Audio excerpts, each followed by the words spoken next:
Hello everyone, I'm really glad you're here. Tonight, I want to help you let go of the day and ease into rest. I know many of you use these videos to fall asleep, and it means a lot to be part of your nightly routine. So, if you haven't already, take a moment to like the video and subscribe. It truly helps. Now, settle in, close your eyes, and let's begin first story. The gray-suited figure, the headlights cut through the New Mexico darkness like twin searchlights, illuminating nothing but endless asphalt and desert scrub. Tommy had been running this route for 15 years, hauling freight between Albuquerque and El Paso, and he knew every mile marker, every curve, every trick the desert played on tired eyes. It was just past 2 a.m. when he first spotted the figure, standing maybe 50 yards ahead on the right shoulder, perfectly still against the backdrop of sage and sand. At first glance, it looked like someone in business attire, a gray suit that seemed oddly formal for the middle of nowhere. Tommy's first thought was car trouble, maybe a breakdown he hadn't noticed in his mirrors. But as the 18-wheeler approached, something felt deeply wrong. The posture was all off, too rigid, like a mannequin someone had propped against the guardrail. The shoulders sat at an unnatural angle, and the head tilted just slightly too far to one side. Tommy's hands tightened on the steering wheel as his headlights swept across the figure. That's when he saw the face, or what should have been a face. Instead, there was something that looked like a poorly fitting mask, features that didn't quite align, shadows that fell in impossible directions. The eyes were the worst part. Despite the blazing headlights, despite the fact that any normal person would be squinting or shielding their face from the glare, this thing was looking directly at him, not at the truck, at him, through the windshield, through the cab, like it could see exactly where he sat behind the wheel. Tommy's foot found the brake pedal, slowing the rig from habit more than conscious thought. Every instinct screamed at him to stop, to help, to check if someone needed assistance. But a deeper, more primitive part of his brain was sending different signals entirely. The figure didn't move as the truck passed, didn't wave for help, didn't step back from the road. He kept watching until it disappeared completely, half expecting to see it suddenly sprint after the truck or vanish in some impossible way. But it simply faded into the desert night like everything else along that lonely stretch of highway. Tommy didn't stop at the next truck stop, didn't call in the sighting to dispatch or highway patrol. Every shadow on the roadside made his heart race. Later, in the bright, fluorescent safety of the El Paso terminal, Tommy tried to rationalize what he'd seen. Desert fatigue, maybe, road hypnosis. His mind playing tricks after too many miles and too little sleep. But even now, months later, he can't shake the memory of those eyes. The way they seemed to know exactly who he was and where he was going. He still runs the Albuquerque-Socorro route, but never without a co-driver. Some experiences, Tommy learned, are too unsettling to face alone in the desert darkness. Let's dive into the next disturbing story. The Arizona SR87 dashcam ghost William.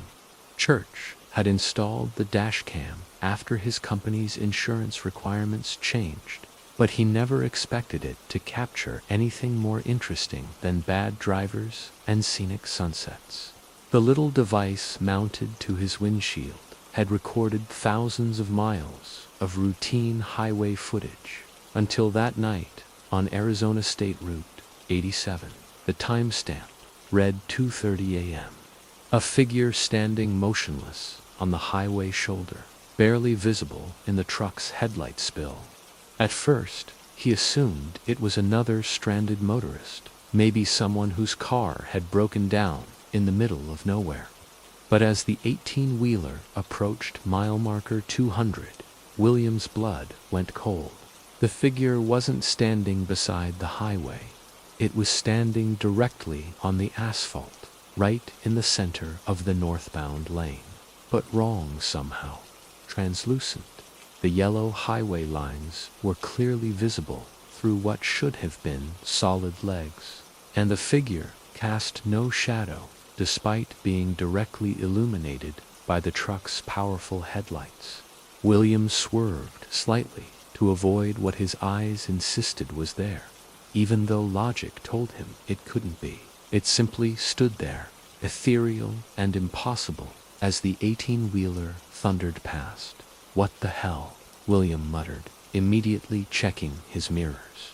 The highway behind him stretched empty under the Arizona stars. No sign of whatever he'd just encountered.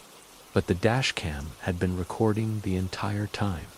Back at the terminal 3 days later, William finally worked up the courage to review the footage. He fast-forwarded through hours of routine highway scenes until he reached that stretch near mile marker 200. His hands shook slightly as he watched the time stamp approach 2:30 a.m. There, captured in digital clarity, was exactly what he remembered seeing: a translucent human figure standing impossibly in the center of the highway. The camera had recorded details his panicked mind had missed. The way the figure's clothing seemed to ripple in non-existent wind. How its feet appeared to hover just slightly above the asphalt. The unnatural stillness of its posture. Most disturbing of all, the dashcam had captured the moment the figure turned its head to watch the truck pass. William shared the footage with a few trusted colleagues, and word eventually spread through trucking forums and social media. But it was a local news report that provided the context William had been dreading. 1 month before his encounter, a fatal accident had occurred at that exact location. A young man named David Martinez had been struck and killed while changing a tire on the highway shoulder. The impact had thrown him into the center of the northbound lane, where he died instantly. William never drove that stretch of SR87 again without thinking about David Martinez. The dashcam footage remains one of the most compelling pieces of paranormal evidence ever captured on American highways. But for William, it's simply a reminder that some roads carry more than just traffic. The figure has appeared to other drivers since then, always near mile marker 200, always at the same time of night, always watching with that terrible patience only the dead seem to possess. Let's dive in to the next disturbing story: the growling human entity. The rest area sat like a lonely island of fluorescent light in the vast Nevada desert, one of those minimal stops with just restrooms, vending machines, and a few weathered picnic tables. Marcus pulled his rig into the empty lot around midnight, planning to grab a quick nap before pushing on to Reno. The silence was absolute. No other trucks, no cars, just the distant whisper of wind across sagebrush and the ticking of his cooling engine. Marcus had stopped at hundreds of these roadside havens over his 20-year career, and solitude never bothered him. If anything, he preferred the quiet to the chaos of busy truck stops. He was settling into his sleeper berth when the barking started. At first, it sounded like a dog, sharp, aggressive barks echoing across the empty lot. Marcus figured some traveler had stopped to let their pet relieve itself before continuing down the highway. But as minutes passed, the barking grew louder, more insistent, and seemed to be moving closer to his truck. The sound was wrong somehow, too rhythmic, too purposeful. Real dogs bark in bursts and pauses, responding to stimuli, or expressing specific needs. This barking had an artificial quality, like someone imitating the sound, rather than an actual animal vocalizing. Marcus peered through his sleeper window, but saw nothing in the dim glow of the rest area lighting.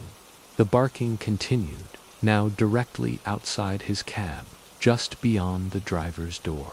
Whatever was making the noise had to be standing right beside the truck. That's when the barking changed to growling.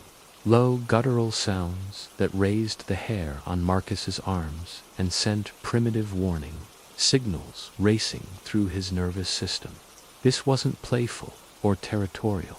It was predatory, hungry, threatening. The growls came in steady waves, punctuated by what sounded like scratching at the truck's metal door.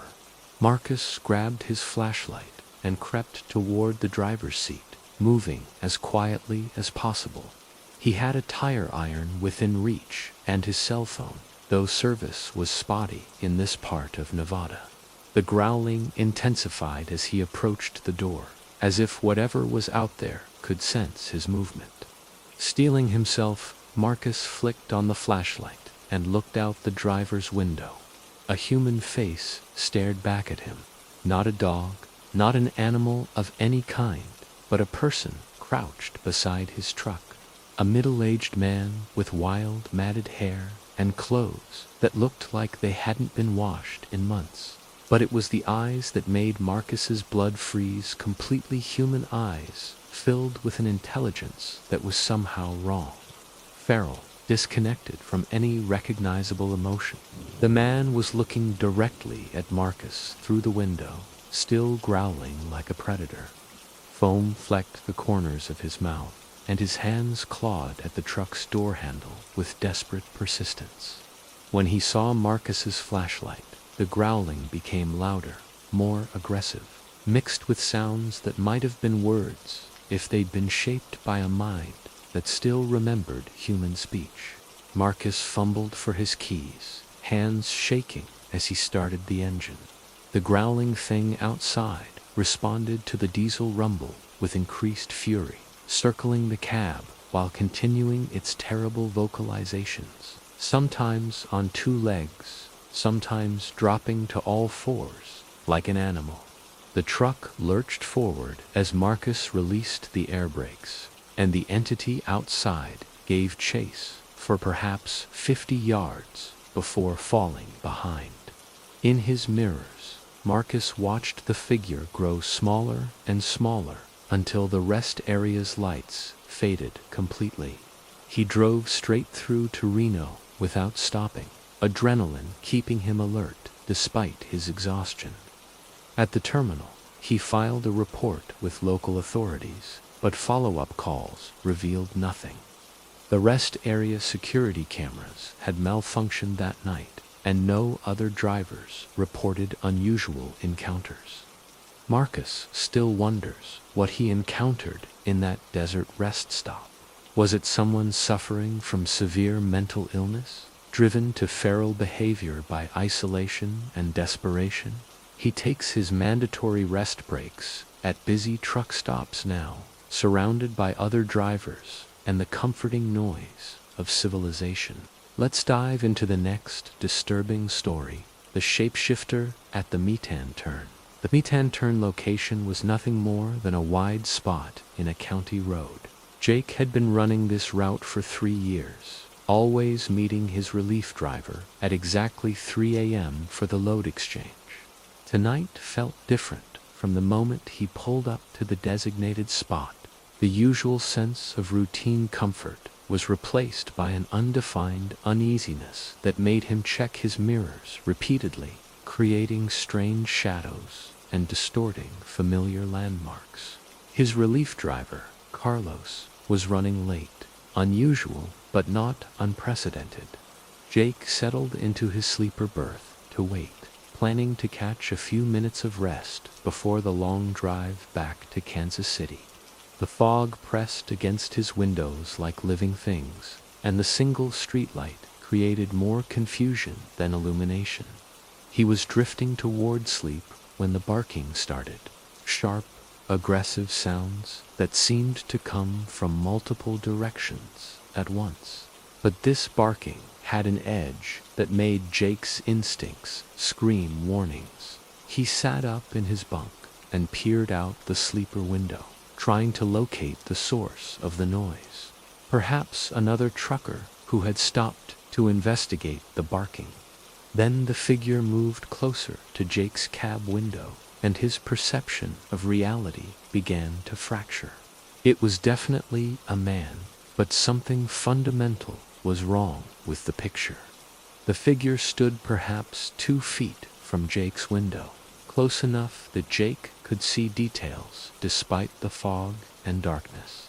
A large man with wild, unkempt hair and clothes that looked like they hadn't been changed in weeks. But it was the behavior that made Jake's mind rebel against what his eyes were reporting. Not shouting, not making random noise, actually barking like a dog. His mouth opened and closed with perfect canine rhythm, producing sounds that no human throat should have been able to make. Foam gathered at the corners of his lips, and his eyes held a manic intensity that seemed barely contained. Jake reached for his cell phone, but movement outside caught his attention again. The barking man had dropped to all fours and was circling the truck like a predator stalking prey. His movements were fluid, natural, as if he had spent more time on 4 legs than 2. When the entity's eyes met Jake's through the window, all pretense of humanity seemed to evaporate. Those were not human eyes, despite being set in a human face. They held an intelligence that was alien, predatory, completely divorced from any emotion Jake recognized. The barking intensified as Jake started his engine, filling the night air with sounds that seemed to come from multiple throats. In his headlights, Jake caught glimpses of the figure, moving with impossible speed and coordination, sometimes upright like a person, sometimes low to the ground like an animal. Jake watched in his mirrors as the thing pursued his 18-wheeler, running on 2 legs, but moving with a loping gait that covered ground with disturbing efficiency. The barking continued, even as the figure gradually fell behind, fading into the fog like a nightmare dissolving at dawn. He called Carlos's cell phone repeatedly, but got no answer. Later that morning, he learned that Carlos had been involved in a minor traffic accident that had delayed his arrival at the Mitan Turn by several hours. Jake never returned to that exchange point. He requested a route change and never explained the reason to his dispatcher. Some encounters, he decided, were too far outside normal experience to risk repeating. To this day, Jake wonders what he encountered on that foggy Kansas night. Was it someone suffering from severe psychological breakdown, driven to animalistic behavior by forces beyond understanding?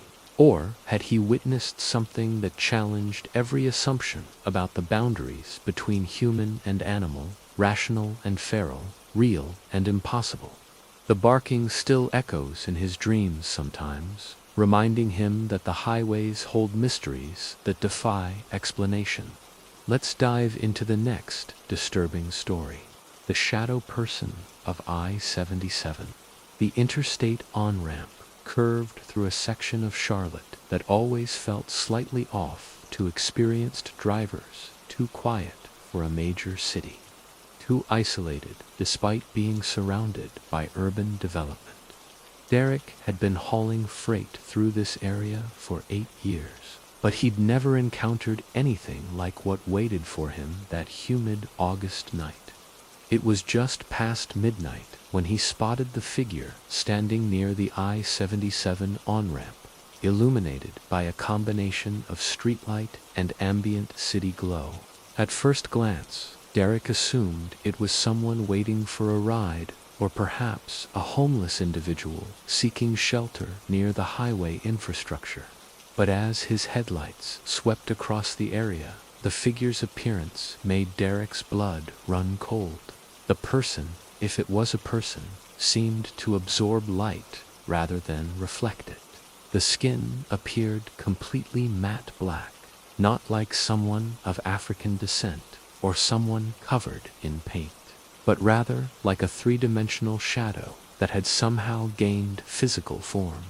The features were human in arrangement, creating negative space where a face should have been. Derek's hands tightened on the steering wheel as he processed what his eyes were reporting.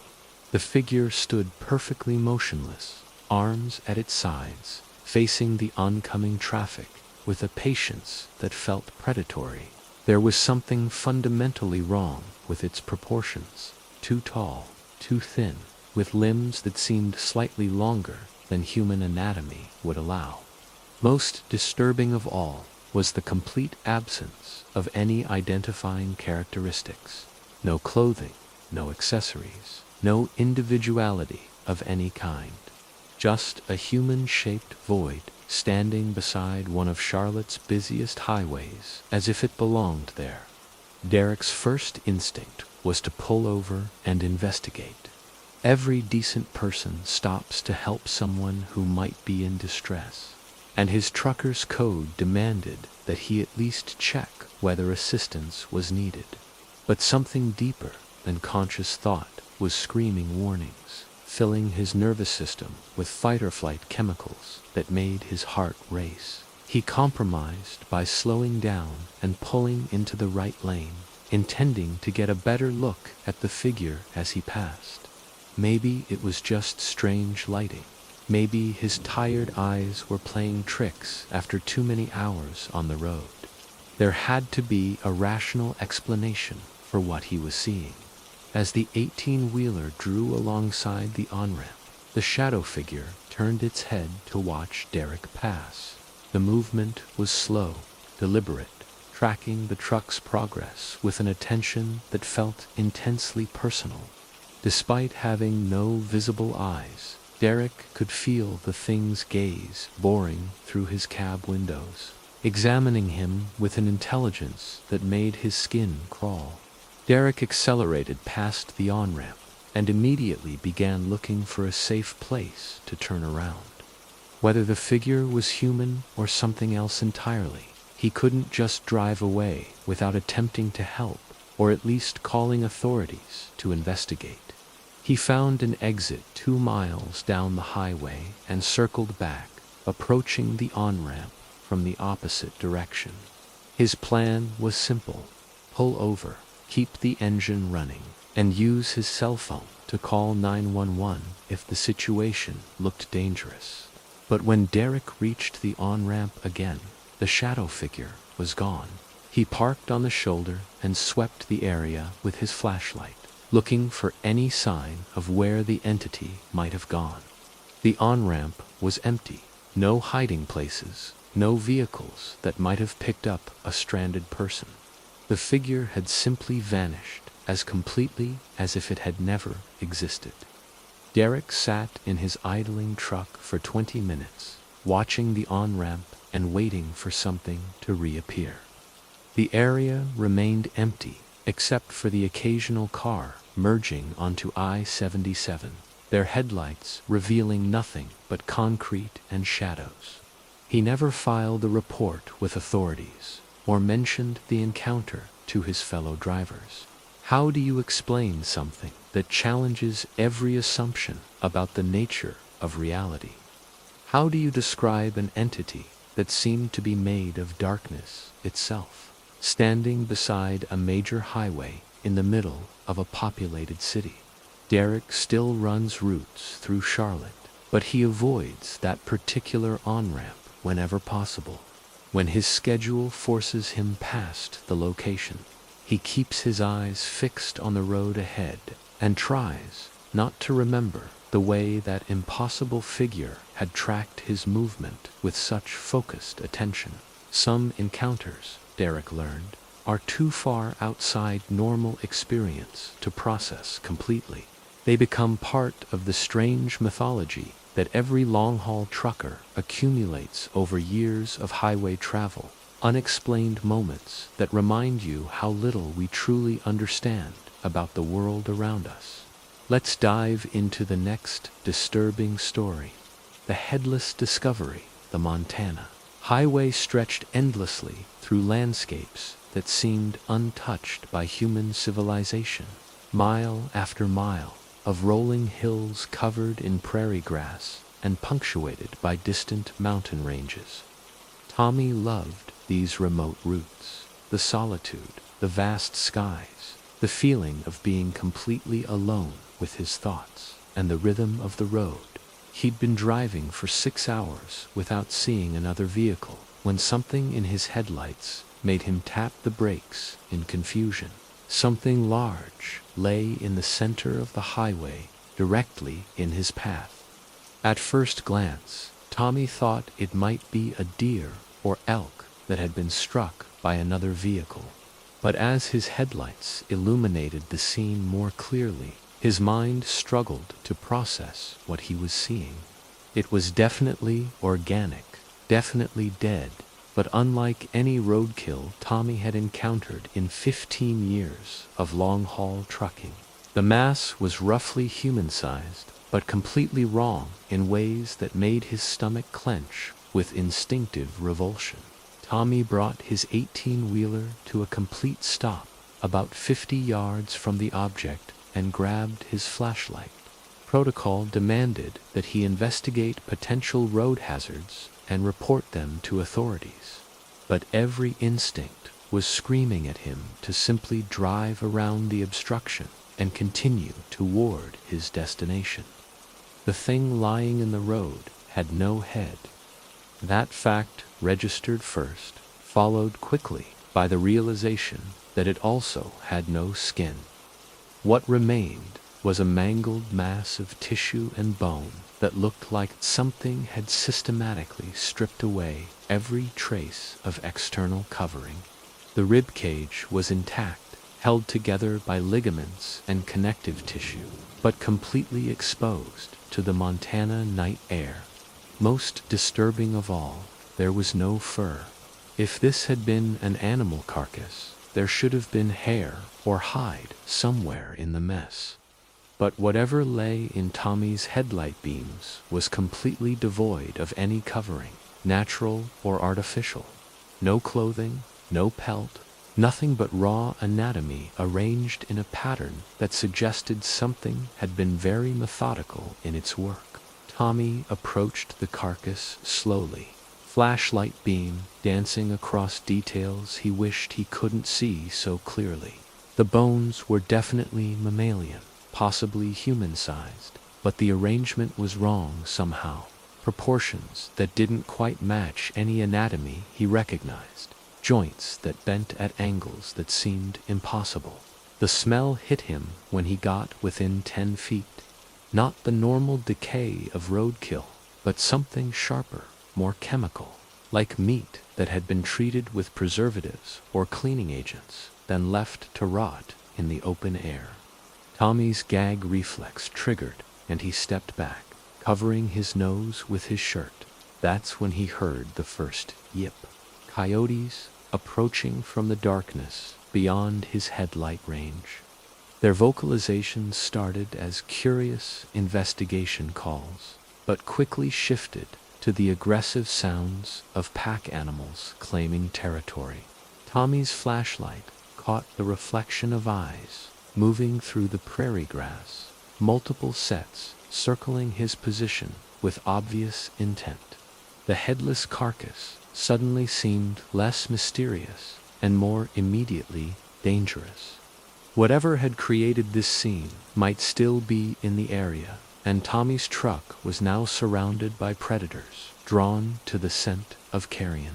He backed toward his cab as the coyote calls grew louder and more numerous. His flashlight beam swept across the grass, revealing shapes moving just beyond the range of visibility. The pack was growing bolder, testing the boundaries of his light, calculating whether he represented a threat or potential prey. Tommy reached his truck and climbed into the cab without taking his eyes off the headless mass in the road.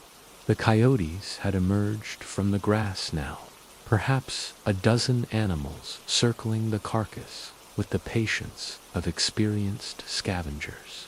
Their behavior was coordinated, purposeful, suggesting they had encountered similar scenes before. Instead of investigating further or attempting to move the obstruction, Tommy shifted into gear and carefully drove around the scene. In his mirrors, he watched the coyotes converge on the headless carcass, their feeding frenzy visible in his taillights, until distance and darkness swallowed the entire tableau. He drove straight through to Billings without stopping, his hands shaking on the steering wheel for the entire journey. At the terminal, he filed a report with local authorities, but follow-up calls revealed nothing. By the time investigators reached the coordinates Tommy provided, the scene had been completely cleaned by scavengers. Tommy never learned what he had discovered on that remote Montana highway. Was it the remains of some large animal that had been processed by predators or scavengers in an unusual way? A human victim of violence, dumped in the middle of nowhere, or something else entirely, something that defied easy categorization?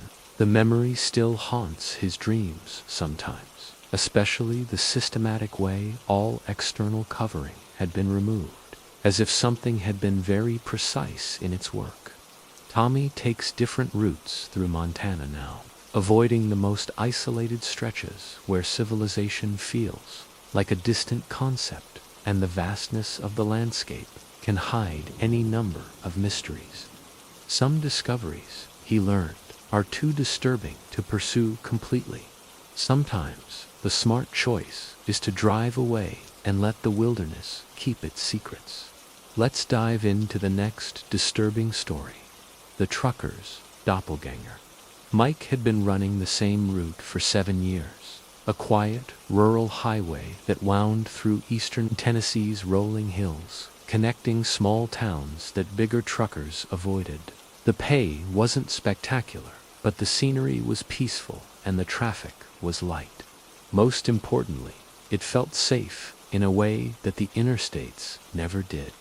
That sense of safety shattered on a humid Tuesday evening, when Mike encountered something that challenged everything he thought he knew about reality. He was navigating a particularly winding section of Highway A, the kind where you can't see more than a quarter mile ahead due to the curves and hills. The sun was setting behind the tree line, casting long shadows across the asphalt and creating that golden hour lighting that made even the most ordinary landscapes look magical. That's when he saw the truck approaching from the opposite direction. At first, nothing seemed unusual. Another 18-wheeler coming around the bend, probably another driver taking the scenic route to avoid interstate congestion. Mike raised his hand in the traditional trucker wave, that small gesture of solidarity that connected drivers across thousands of miles of American highways.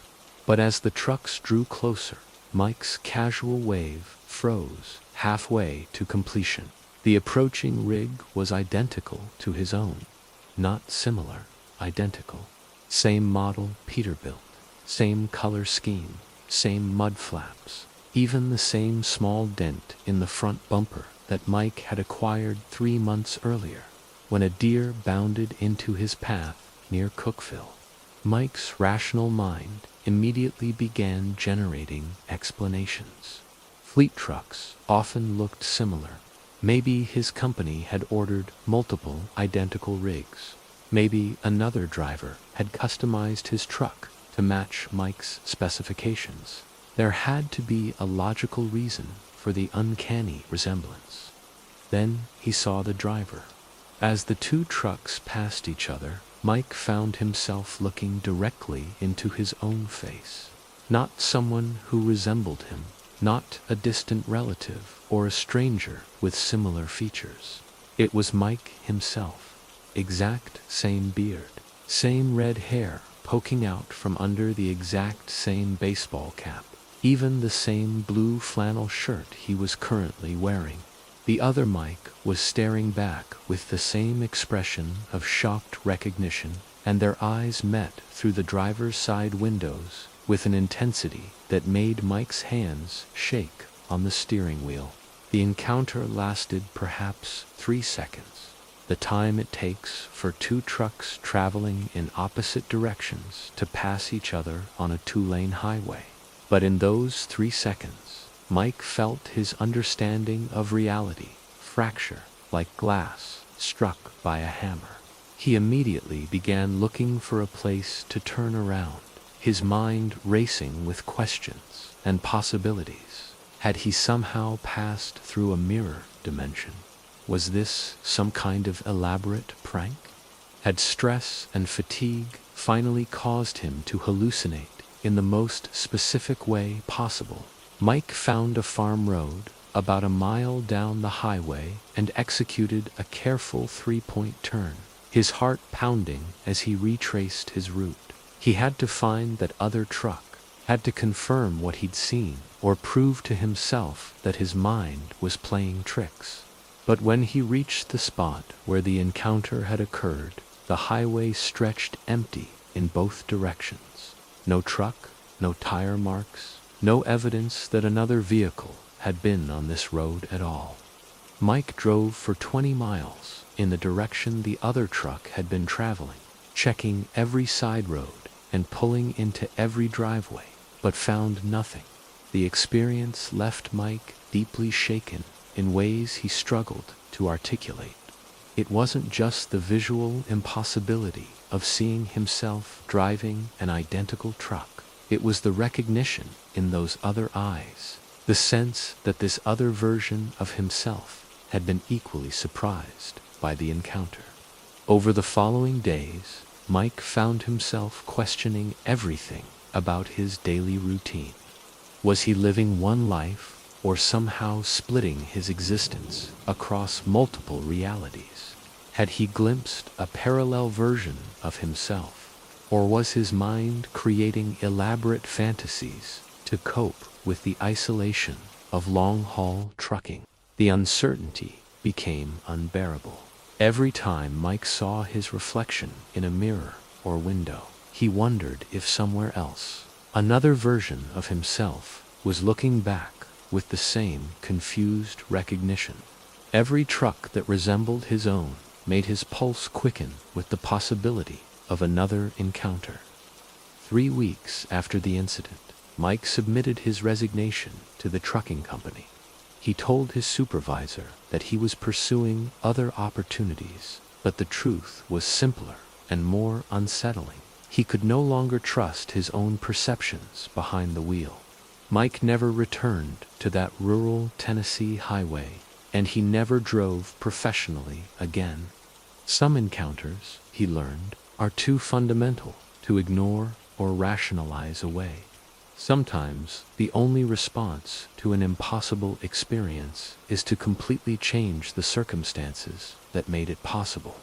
To this day, Mike wonders if his doppelganger is still out there, driving that identical truck through the Tennessee hills, perhaps wondering what happened to the reality where they briefly glimpsed each other across an impossible divide.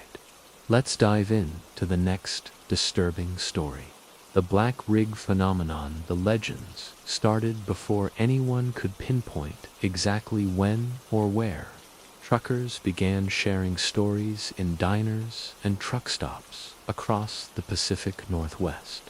Whispered accounts that spread through CB radio chatter and internet forums like digital folklore. Always the same basic elements. A mysterious black truck with headlights so bright they could blind other drivers, appearing without warning in impossible weather conditions. Sarah first heard the stories during a late-night stop in Spokane, where an older driver named Dutch was regaling a small audience with his own encounter. According to Dutch, the black rig had emerged from fog so thick He could barely see his own hood ornament. Its headlights, cutting through the murk like searchlights, came right at me on I-90, Dutch insisted. His weathered hands wrapped around a cup of coffee that had long since grown cold. Had to be doing 90, maybe 100, but there wasn't no sound. No engine noise, no tire noise, nothing. Just those lights getting bigger and bigger. Dutch claimed he'd swerved into the shoulder to avoid a head-on collision. But when he looked in his mirrors, the highway behind him was empty. No truck, no taillights, no sign that another vehicle had been on that stretch of road at all. Sarah filed Dutch's story away as trucker mythology, the kind of tall tales that develop naturally in an industry built on long, isolated hours and endless miles of empty highway. Every profession had its folklore, and trucking was no exception. That changed 6 months later, on a foggy October night near the Oregon-Washington border. Sarah was hauling freight from Portland to Seattle, running slightly behind schedule due to an unexpected delay at the loading dock. The weather had deteriorated throughout the evening, with fog rolling in from the Pacific and reducing visibility to maybe 50 feet. She'd slowed to 40 miles per hour and was following the white line more than relying on her headlights. The fog seemed to have a life of its own, shifting and swirling around her truck in patterns that created momentary tunnels of visibility before closing again, like living curtains. It was the kind of weather that made even experienced drivers nervous, where every shadow could hide another vehicle and every curve presented unknown dangers. That's when the headlights appeared behind her. 2 points of light in her mirrors, impossibly bright against the gray wall of fog. At first, Sarah was relieved to see another driver navigating the same treacherous conditions.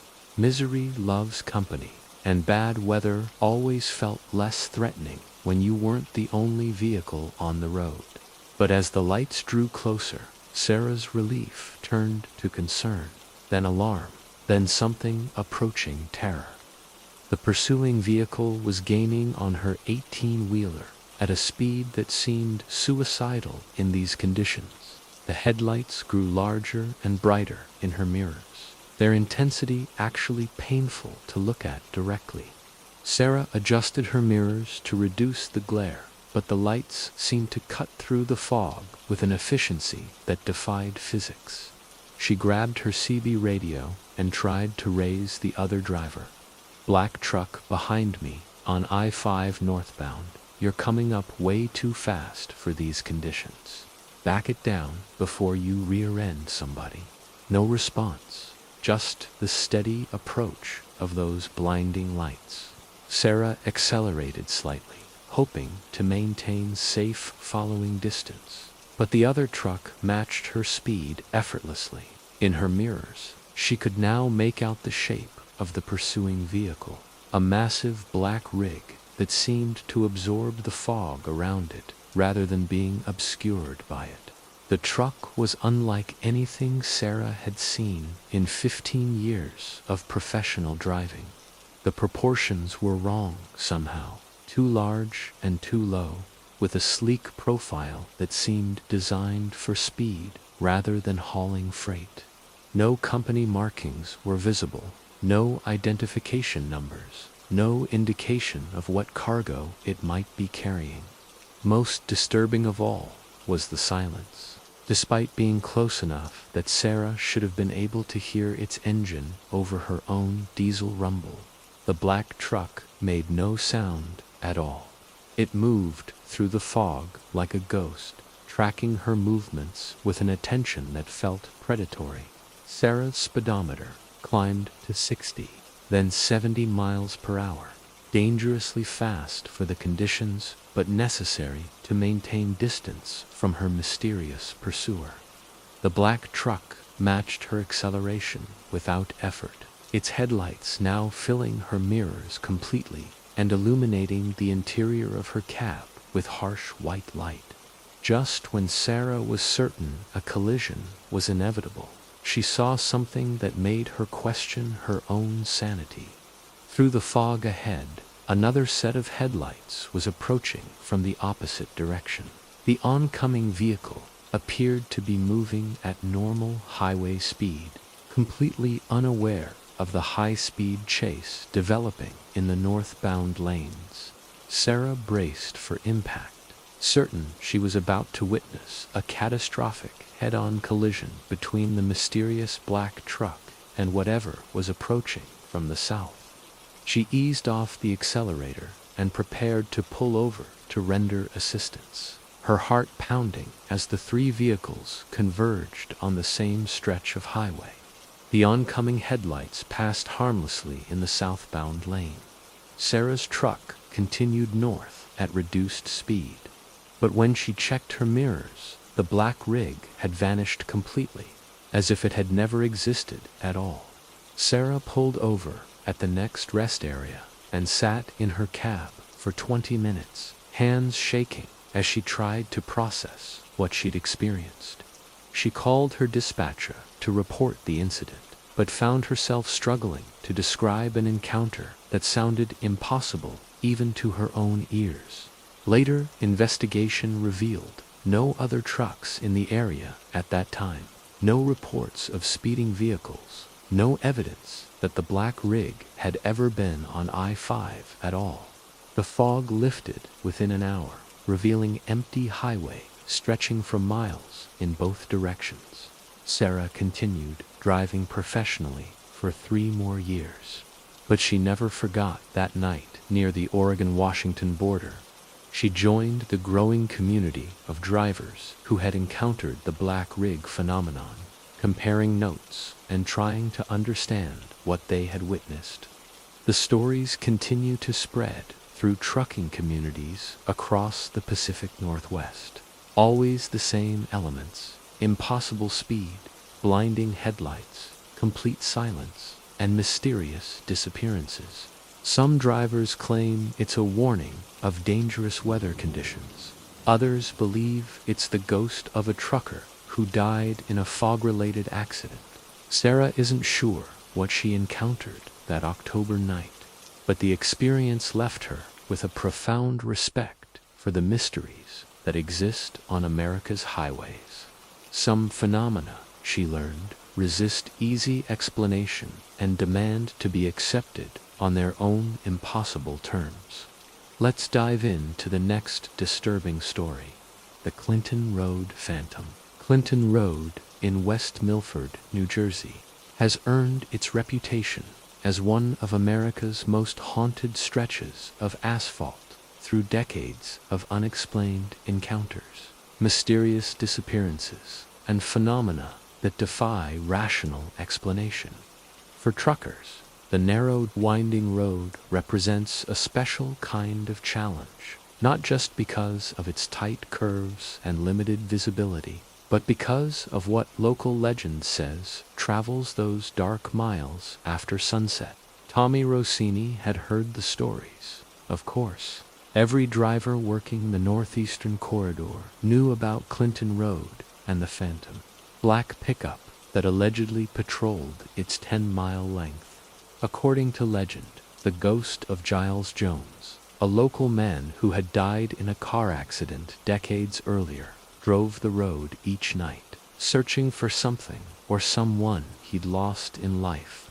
Most truckers avoided Clinton Road entirely, taking longer routes that stayed on major highways.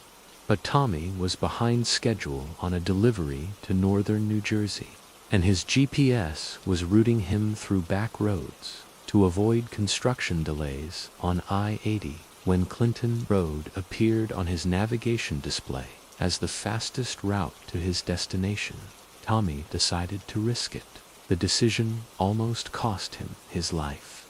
Clinton Road revealed itself gradually, starting as a normal county highway, before narrowing into something that felt more like a deer path than a legitimate trucking route.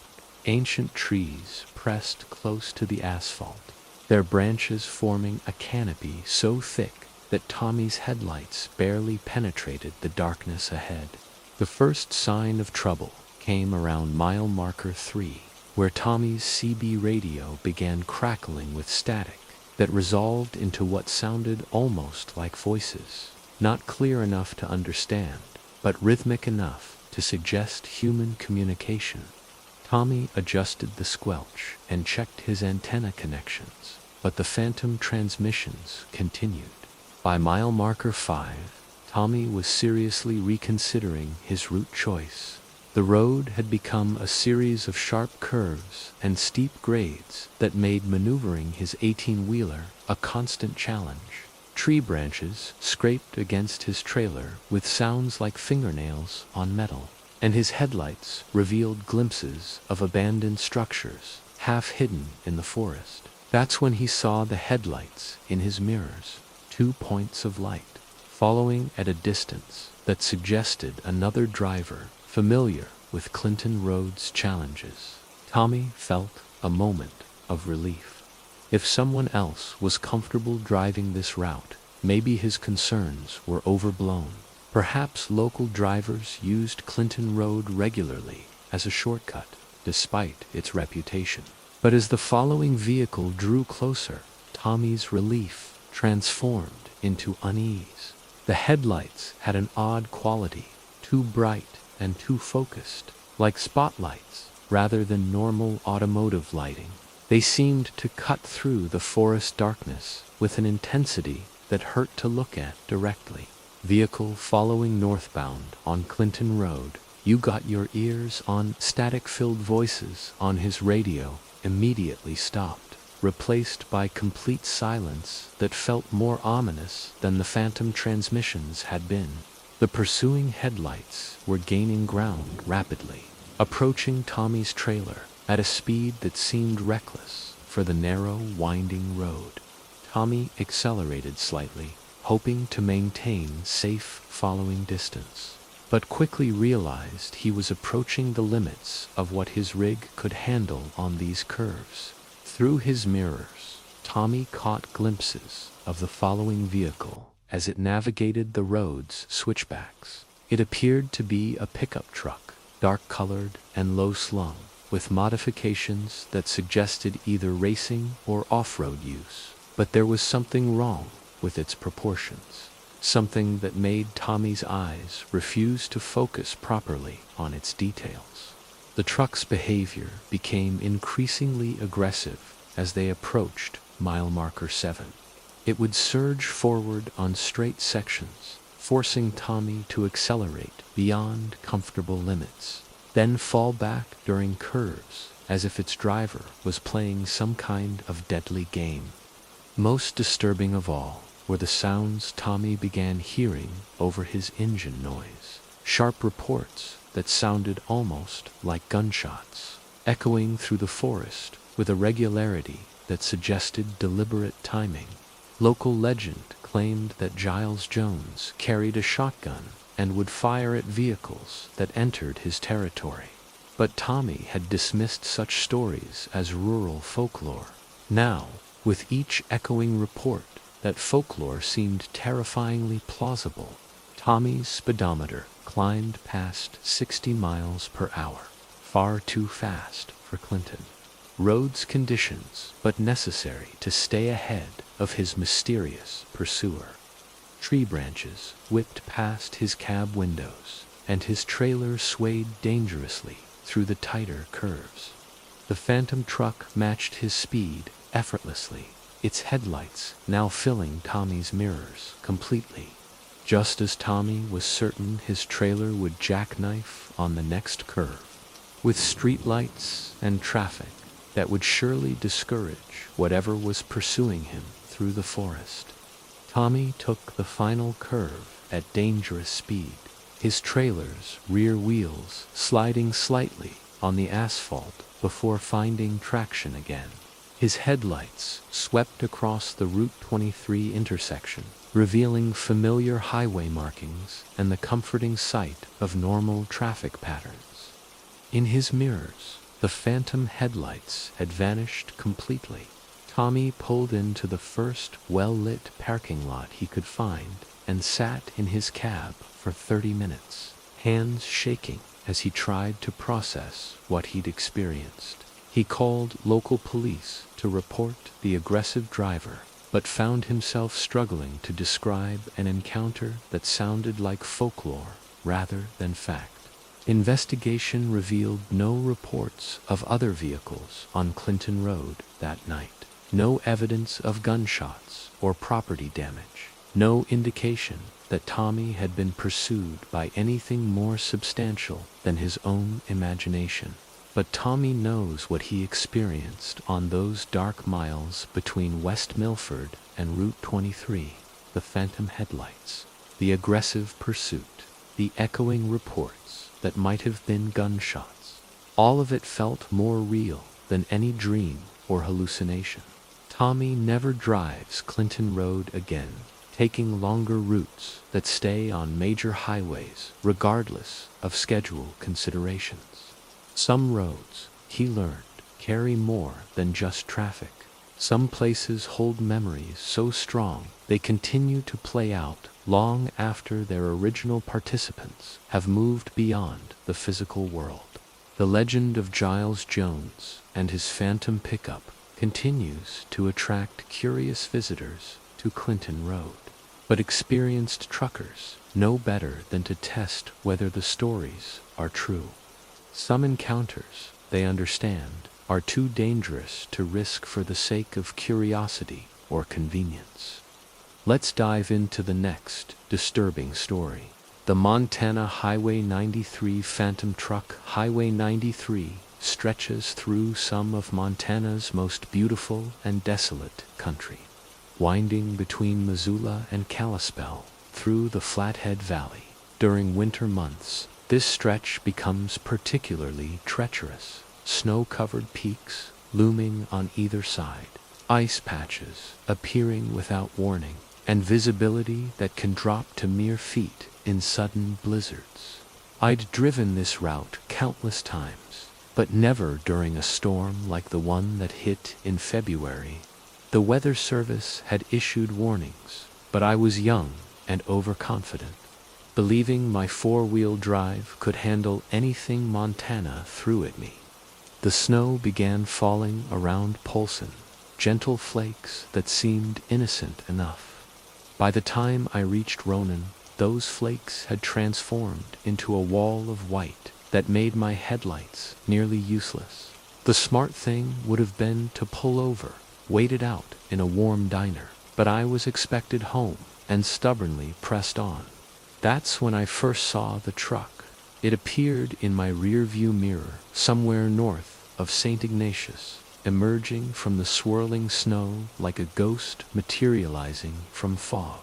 An old semi, probably from the 70s, with a distinctive rectangular cab and running lights that seemed to glow with unusual intensity. At first, I felt relieved.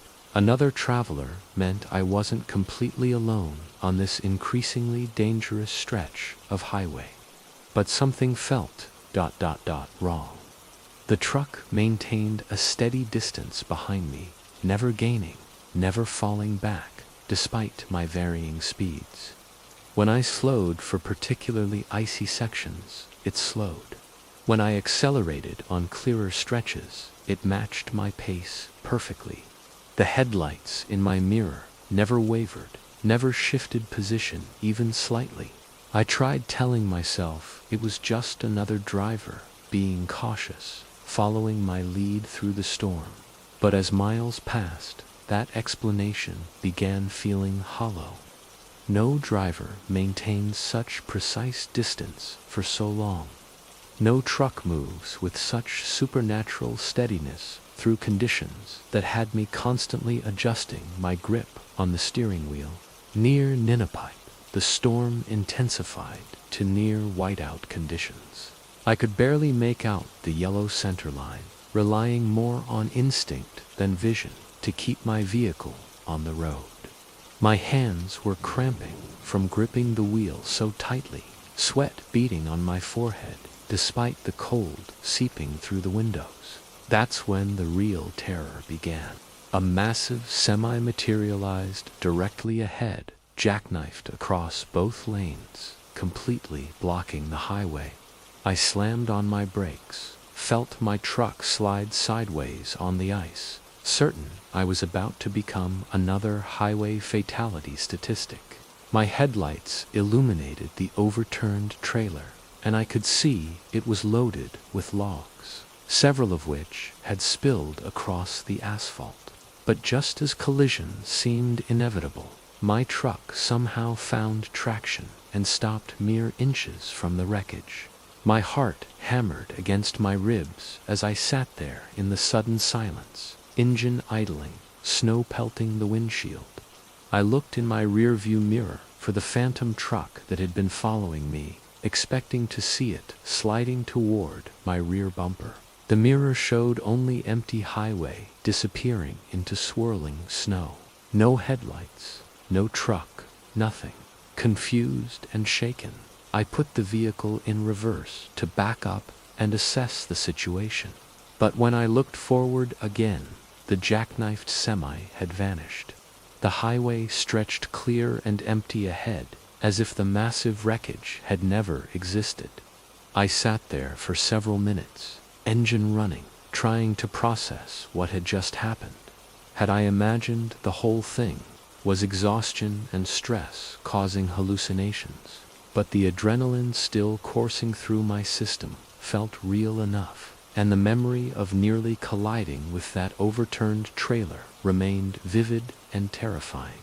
Slowly, carefully, I continued north toward Kalispell. The phantom truck never reappeared, but I couldn't shake the feeling that something had intervened that night, had somehow prevented a catastrophic accident that would have left me stranded or worse in the middle of a Montana blizzard.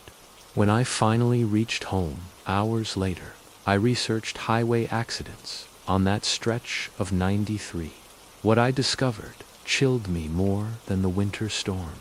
Multiple fatal crashes involving jackknifed semis had occurred near Ninapipe over the decades, particularly during severe weather conditions. Several involved lone travelers who had been found hours or days later, victims of hypothermia or impact trauma. I began asking around, carefully, cautiously, about unusual experiences on Highway 93. The stories that emerged painted a pattern I hadn't expected. Other drivers had reported similar encounters, mysterious trucks appearing during dangerous conditions, maintaining impossible precision, then vanishing at moments of crisis. An old-timer at the local truck stop shared the most compelling account. Back in 1987, a veteran driver named Bill Morrison had died when his rig jackknifed during a blizzard near that exact location. Morrison had been known for his kindness to stranded motorists, often using his CB radio to guide lost travelers to safety during storms. The man's eyes grew distant as he recounted the story. Bill always said the highway was his responsibility. Used to joke that he'd keep watching over folks even after he was gone. He paused, studying my face carefully. Lot of people been helped by a phantom truck over the years. Always appears when someone's in real danger, always disappears once they're safe. I left that conversation with more questions than answers, but also with a strange sense of gratitude, whether psychological phenomenon, shared delusion, or something genuinely supernatural. That phantom truck had somehow guided me safely through one of the most dangerous nights of my life. To this day, I approach that stretch of Highway 93 with a mixture of respect and wonder, particularly during winter storms. Sometimes, late at night, when the snow is falling heavy, I find myself glancing in the rearview mirror, half hoping to see those steady headlights following behind. A guardian presence watching over travelers foolish enough to challenge Montana's winter highways. Let's dive into the next disturbing story. The protective presence. My grandmother's old farmhouse sits on 40 acres of rolling prairie, about 30 miles outside Billings, a weathered two-story structure that has witnessed over a century of Montana history. The land itself holds stories: Crow Nation hunting grounds, homesteader dreams, drought and plenty, birth and death. But it was the presence that made that place truly special, though I wouldn't understand that until years later. Growing up, I spent summers at the farm, helping with chores and listening to my grandmother's stories. She spoke often of a guardian spirit that watched over the property, protecting the family from harm. As a child, I assumed this was just folklore, the kind of comforting mythology that rural families create to make sense of their connection to the land. The first time I encountered something unexplainable, I was 12 years old, staying alone at the farmhouse while my grandmother visited relatives in town. She'd left our old border collie Duke to keep me company and provide security. Duke was a massive dog, nearly 80 pounds of muscle and intelligence, with the kind of protective instincts that made him legendary among local ranchers. That evening, I was reading in the living room when Duke suddenly lifted his head, ears perked with razor-sharp attention. A low growl rumbled from his chest, unlike any sound I'd heard him make before. It wasn't the warning growl he used for coyotes or strangers. This was deeper, more primal, carrying undertones of genuine fear. I followed his gaze toward the front windows, but saw nothing unusual in the gathering dusk. The porch light illuminated our usual view: the gravel driveway, the old oak tree, the barn silhouetted against the darkening sky. Everything appeared normal, yet Duke remained rigid with tension, hackles raised along his spine. Then I saw it. A figure stood near the oak tree, partially obscured by shadows, but clearly human in shape. Tall, broad-shouldered, wearing what appeared to be a long coat or duster. The strange thing was how still it remained. No movement, no shifting weight, no natural human fidgeting, just perfect, unsettling stillness.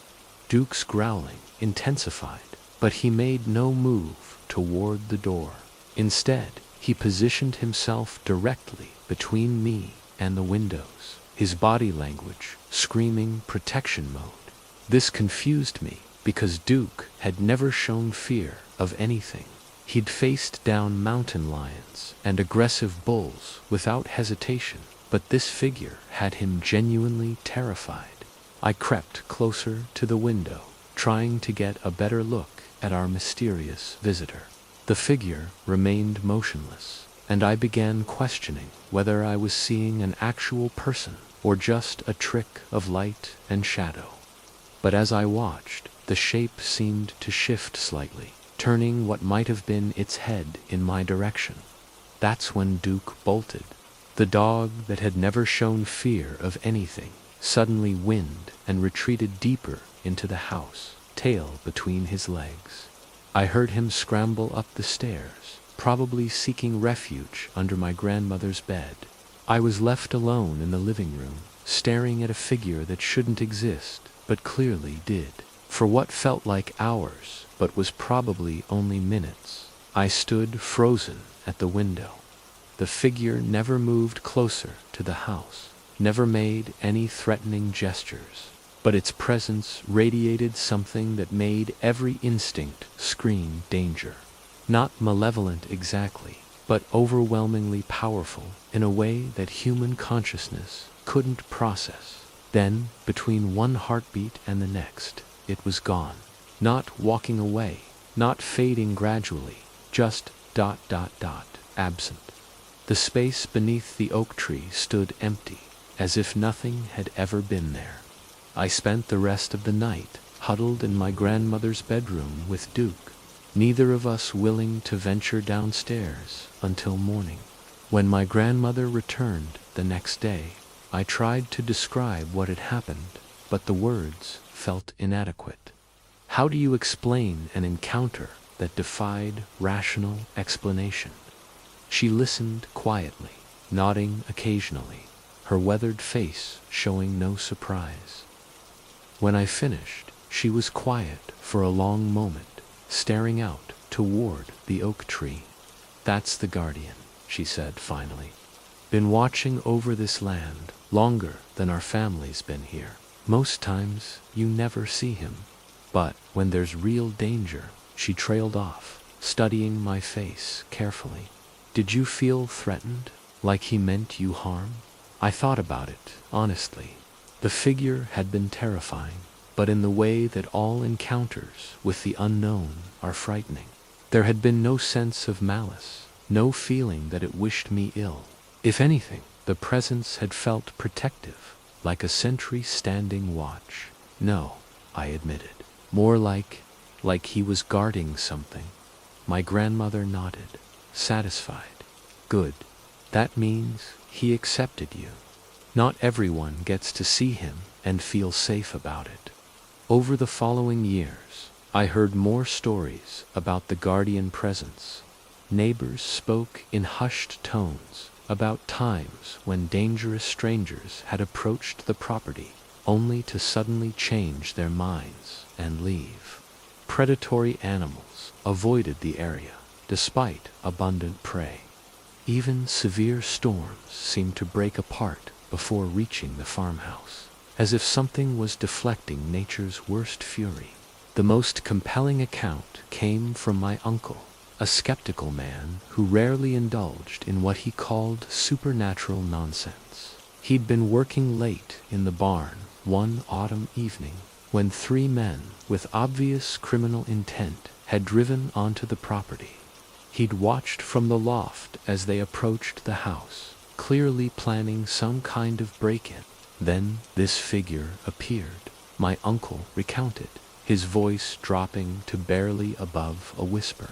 Tall as a tree, wearing some kind of long coat.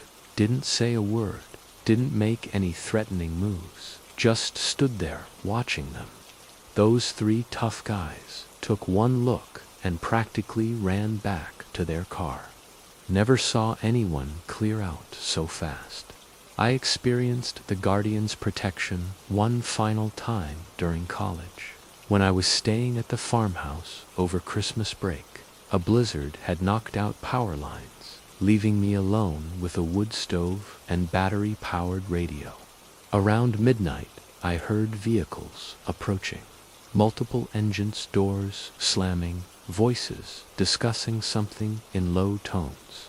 Through the frost-covered windows, I could see several figures moving around the property with flashlights. The rational part of my mind suggested they might be utility workers or emergency responders, but something about their movements felt wrong. Too stealthy, too coordinated, like people who didn't want to be seen. I was reaching for the phone to call for help when I noticed the familiar figure standing between the intruders and the house. Even in the darkness, his presence was unmistakable. That same tall, still silhouette that had terrified me as a child. But now, instead of fear, I felt profound relief. The voices outside grew agitated, then frightened. I heard someone curse, followed by rapid footsteps crunching through snow. Engines started, and within minutes, the vehicles were speeding away down the driveway. The guardian figure remained for a few moments longer, as if ensuring the threat had truly passed, then faded back into the winter darkness. I spent the rest of the night by the wood stove, feeling safer in that isolated farmhouse than I would have in any city apartment. My grandmother passed away the following spring, leaving the property to our family. We decided to keep it, partly for sentimental reasons, but mostly because none of us could bear the thought of selling land that felt so deeply protected. The guardian presence continues watching over the place, though I rarely visit anymore. Sometimes, driving past on the highway, I catch glimpses of that tall figure standing near the oak tree in the gathering dusk. I always slow down, offering a small wave of acknowledgement to whatever force has kept our family safe for so many generations, whether spirit, guardian, angel, or something else entirely. That presence represents the kind of protection that money can't buy and science can't explain, the deep, abiding connection between people and the land they call home.